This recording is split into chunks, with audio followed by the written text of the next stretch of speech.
Hello বন্ধুরা, সবাই কেমন আছেন? আশা করি ভালোই আছেন।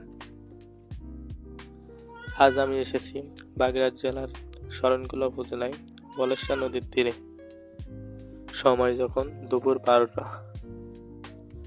বলেশ্বর নদী নিয়ে লোককথায় প্রচলন আসে যে নদীটি একসময় বলেশ্বর নামক একটি স্থান থেকে উৎপত্তি হয়েছিল।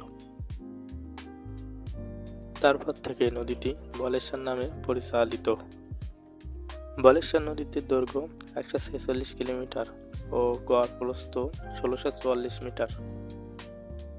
এই নদীটি পিরোজপুর, বাগেরহাট এবং বরগুনা জেলার মধ্য দিয়ে প্রবাহিত হয়েছে। বলেশ্বর নদীর পাড়ের মানুষের প্রধান জীবিকা নির্বাহ হয়ে থাকে নদীতে। মজার কয়েকটি বিষয় খেয়াল করলাম যে এই আধুনিক যুগেও এই রাস্তা এখনো কাঁচা। এখানে বিদ্যুৎ নাই। জেলেরা ছোট ছোট বক্স বাজিয়ে মাছ ধরার জাল ঠিক করে থাকে।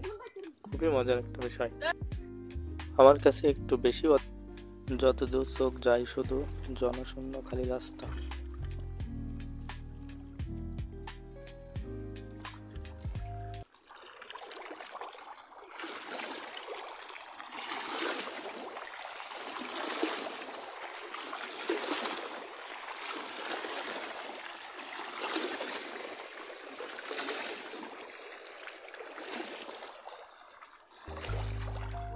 গ্রামীণ এই জগৎ আমাকে খুবই মুগ্ধ করেছে।